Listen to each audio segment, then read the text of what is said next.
Le mois de janvier, c'est le traditionnel mois des vœux de la plupart des maires à leurs administrés.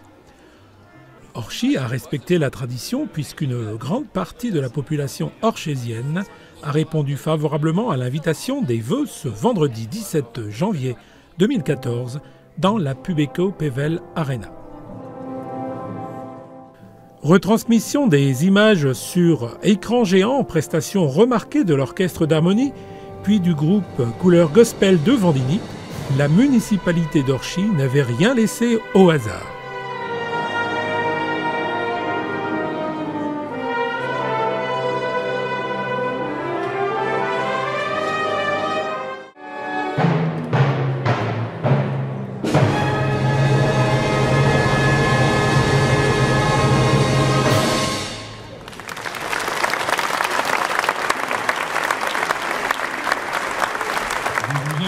Mes sincères remerciements pour avoir répondu. Avant que Dominique Bailly, entouré de ses adjoints et conseillers municipaux, ne présente ses vœux, Didier Barre, adjoint au protocole, appelle à la tribune Jean de Regnocourt, l'ancien maire, qui introduit la cérémonie. À monsieur Jean de Regnocourt, maire honoraire et conseiller. Faisant un bilan, il rappelle que les investissements ont été nombreux et de qualité sur ce mandat. Ont été nombreux et de qualité.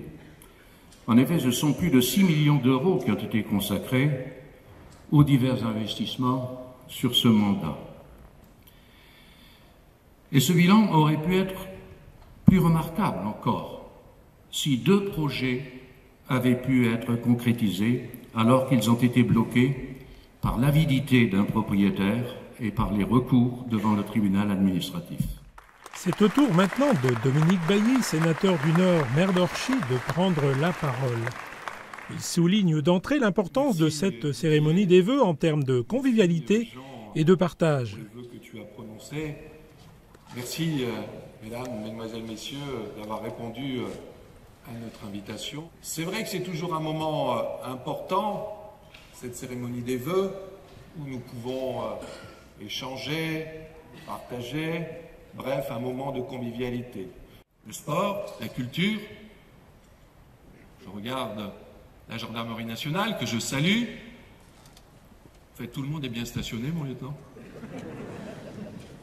Je ne peux m'empêcher de taquiner mon lieutenant. Puis il revient sur la construction à Orchy de la nouvelle caserne de gendarmerie récemment inaugurée par le ministre de l'Intérieur. Une nouvelle caserne de gendarmerie.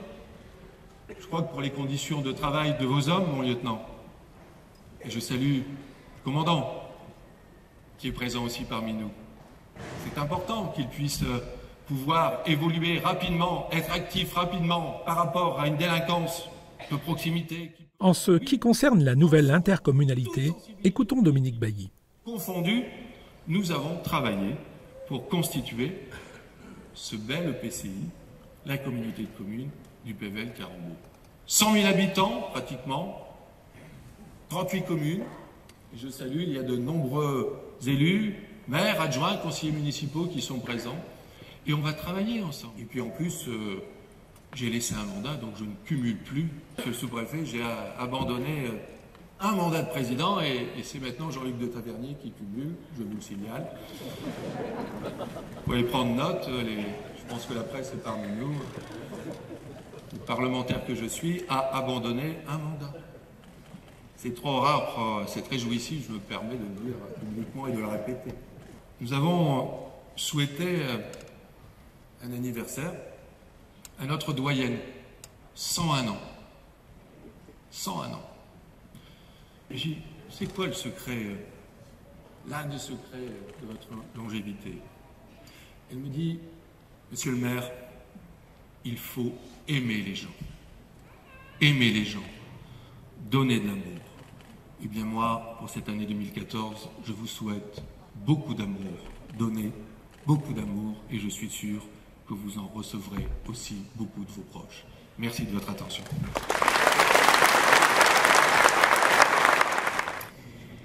Merci, cher monsieur le sénateur du Nord, maire d'Orchy.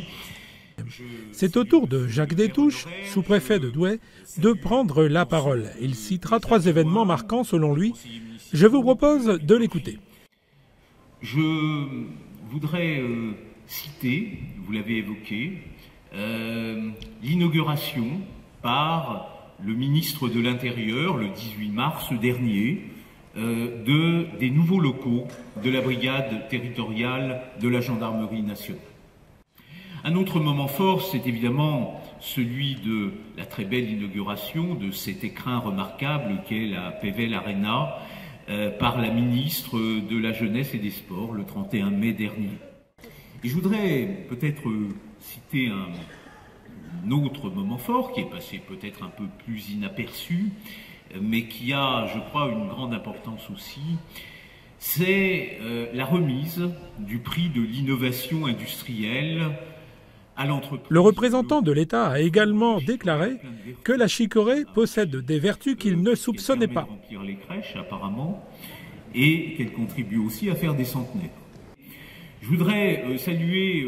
En conclusion, le sous-préfet a une pensée envers celles et ceux qui, pour diverses raisons, n'ont pu venir à cette cérémonie. Parce que la précarité, leurs difficultés sociales, mais aussi la maladie, le handicap, les en éloignent.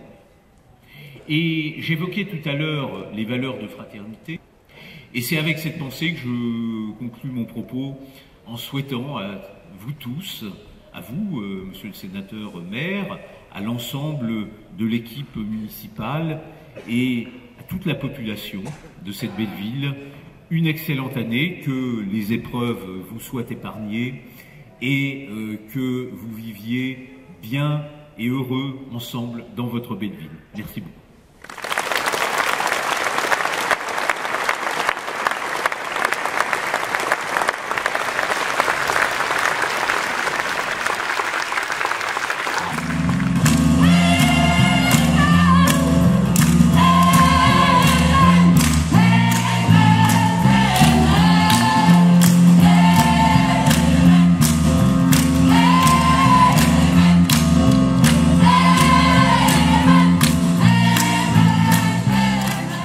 Je vais appeler Monsieur Jean de Rognocourt.